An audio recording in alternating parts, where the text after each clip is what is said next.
Rahm Emanuel is honored by Chicago Council. All right, not city council, Chicago Council. It's a non-government, non-profit organization. As he talks about centrists recruiting him for DNC chair and progressive opposition. Okay, so Democrats, you want to keep on losing? Okay, pick Rahm Emanuel as your guy.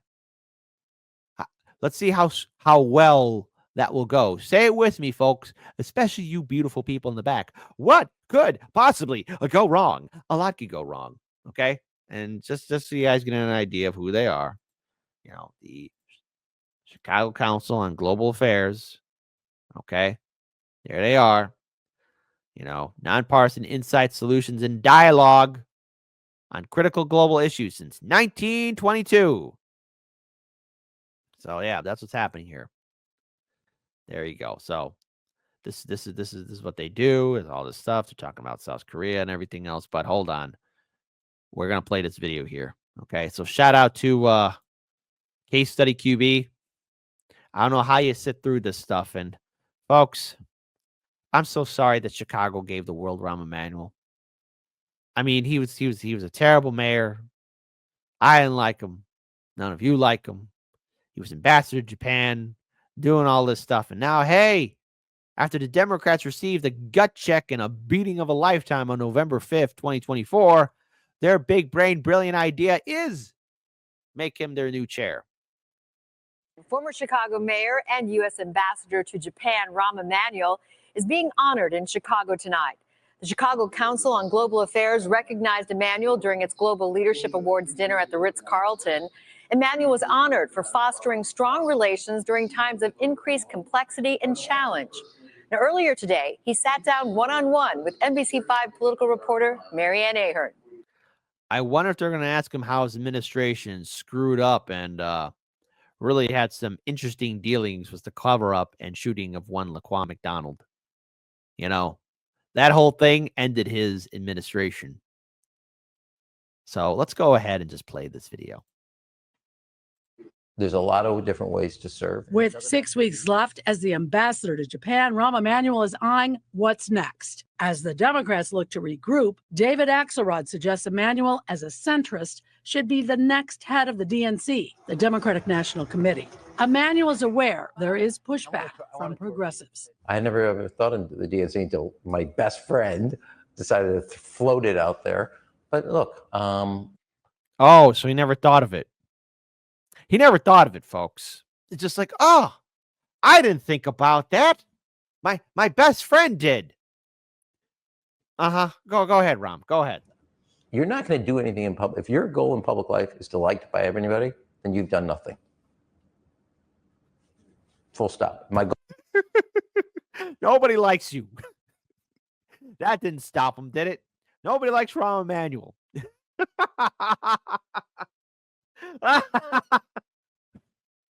Full stop. Nobody likes Rahm Emanuel. Period. Even Chicago would hate this guy. Goal is not to be liked. My goal is to make a difference in people's lives. He suggests the Harris-Walz ticket lost by several factors, including when 70% of the country thinks the country's headed in the wrong direction, the economy's not good. That is a structural anti-incumbent environment. Emanuel speaks of his close relationship to President Biden. I believe in loyalty. It's a character. Are there disagreements? Yes. He also wrestles with how to react to the pardon for Hunter Biden. If you're going to do as a father what you did, there was a way to do it that it didn't create a political problem for yourself. This is a guy who's trying to cover his own tracks right now. Okay, again, folks, I got a fun video to play with you, to share with all of you. It's gonna be playtime with Hard Lens Media, okay? Because it has to deal with Rahm Emanuel. Because we're gonna time travel to 2019, because that was the Chicago city election. Rahm Emanuel was making his third attempt for a third term, or not third attempt, but this was his attempt for a third term for mayor of Chicago. In case some of you may not know, Chicago has no term limits for the office of mayor, which is why Old Man Daley served about 20 years in office, and then his son, Daley Jr., about 22 years, give or take. Again, about 40 years of a dynastic family. Rahm Emanuel was the first mayor to break that tradition, and since then, with Lori Lightfoot and what could potentially be Brandon Johnson, One-term mayors seemed to be the thing. Rahm Emanuel was close to creating his own legacy until it became too hot after the Laquan McDonald shooting. Would Emanuel run for mayor again? Or perhaps the U.S. No, we don't want you here. Go away. Go away, Rahm. Nobody wants you. Senate if Dick Durbin chooses not to seek another term? I'm not doing that. You can try. You can put on your dancing shoes, your best smile. I'm not doing that. We'll see. I got to talk to people that lived here. And Ravina Denver says, did he just admit that rich people can just pay off the Department of Justice to make things go away without political consequence? Oh, Ravina. Of course you could pay off the department to know. Well, maybe. There's such thing as under the table agreements, after all. A little bit of a hanky-panky under the table all the time, every time. I mean, that's Washington, D.C. It's Washington, D.C., the cesspool of cesspools. Can we ask you about your transition? It has been more than 10 years since this happened, when in his first days as mayor, Emanuel refused to take my questions. I really appreciate the maturity of our relationship has finally gotten to this. Refuse to take questions. I mean, come on. Yeah, it's like, yeah, I remember when I gave you the middle finger and farted as I walked away. That's Taken a while. Oh, yeah. We could do family therapy together. Blue Cross Blue Shield takes this. Well, Rahm Oh, yeah, Blue Cross Blue Shield. Now's that time to be making jokes about the healthcare insurance industry, okay? Rami, bad choice of words. Blue Cross Blue Shield takes this. Well, Hold on. Say it again. Blue Cross Blue Shield takes this. Oh, yeah. We could do family therapy together. Blue Cross Blue Shield takes this. Blue Cross Blue Shield takes this. You know what? I think I found a little video soundbite that I'm going to be adding in there. Got to have the Joker laugh. well, Rahm Emanuel clearly has a to-do list. He is still weighing his options. Marianne Ahern, NBC5 News. Ha. So, folks, just so you guys get an idea who Rahm Emanuel is. And again, the 2019 city elections were very interesting because at the third mayoral debate, something happened. It was kind of happening at the last two debates, too. Rahm Emanuel is missing. Ladies and gentlemen, we time travel. Here's young Kit when he was still idealistic and full of hope.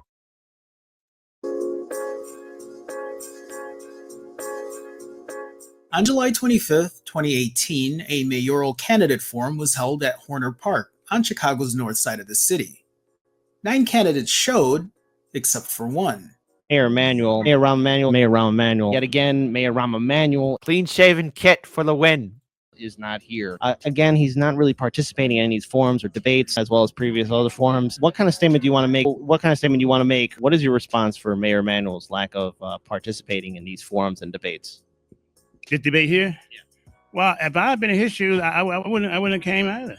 Because he's not like. Well, he's not participating because he doesn't have a good story to tell, and he tries to avoid any opportunity to appear at somewhere where he could possibly get booed. Look, I think his absence from this incredibly important conversation Boo! that's happening all over the city speaks volumes about what he cares about and what he doesn't care about. He's not going to do anything he's not forced to do.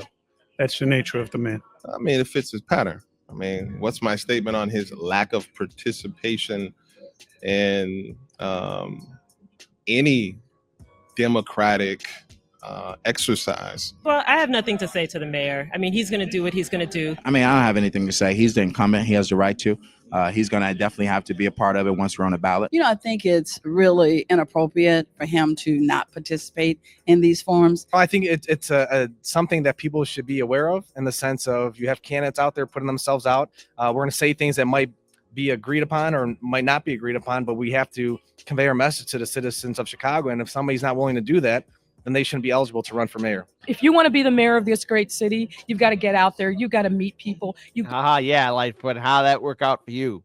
That's all right. Brandon Johnson's more hated than you now. So there you go. And it says, whack that mole with your microphone, hard lens. No. And is that my twin brother? And Mastermind is saying, it's a half-cooked kit. It's a half-cooked clone kit. Whack. No, Casey. No, we don't do that. What's wrong with all of you?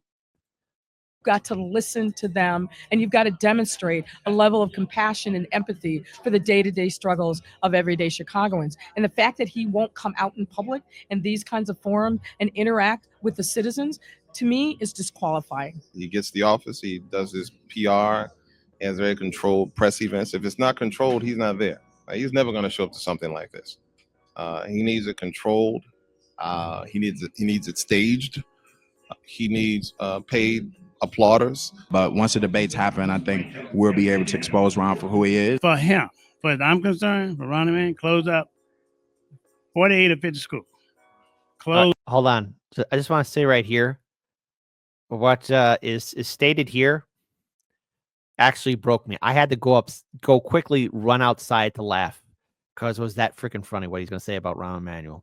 Anyways, hold on. We're going to rewind that. I think we'll be able to expose Rahm for who he is. For him, as I'm concerned, for Rahm Emanuel, close up 48 or 50 school. Close down a mental health institute.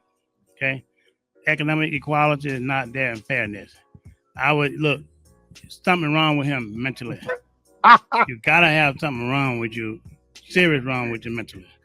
I'm not for sure. I think we need he need to be in that.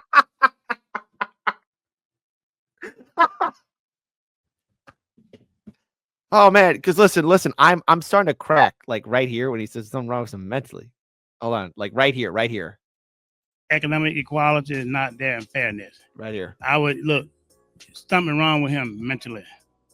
You got like, see, I had to swallow that laugh, man. I had to be stone faced. Okay, I had to keep my composure. It was very difficult. Okay, oh, I can't stress that out enough. It was very difficult to do. All right, gotta have something wrong with you, serious wrong with you mentally. I'm not for sure. I think we need he need to be in that.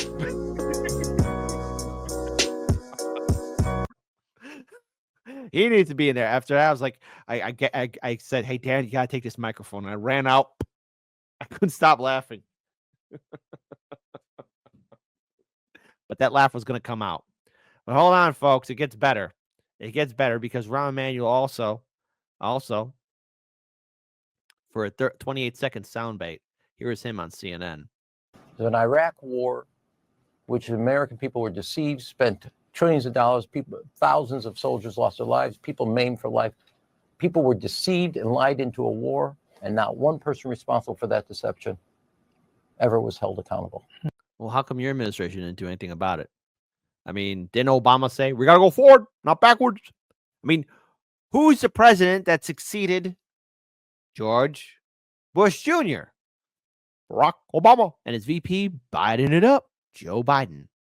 Hey, weren't you part of that administration, Rahm? Were you part of that administration? Yes, no, maybe? 6 years later, the financial industry lies to the American people. People lose their homes, their livelihood, and the bankers are screaming for their bonuses. Nobody held accountable. There's an Iraq. So, no one held accountable. And yet the DNC is considering maybe floating this guy as to be the next chair. You want to win bigly? All right, Democrats. Go ahead and do it. Door's open for you, honey child. Go for it. Let's go, Ghostbusters. Go for it. Go, go, go. Say it with me. The Democrats are going to be losing spectacularly. And there's something wrong with the Democrats, okay? Because they obviously aren't learning their lessons. Something's wrong with the Democratic Party mentally, all right? They need to be in those mental facilities. But, oh, wait. A lot of mental facilities being shut down. And, oh, wait. They can afford treatment. So it's a lose-lose situation. But there is something wrong with the Democratic Party mentally. Mentally, there's something wrong with them.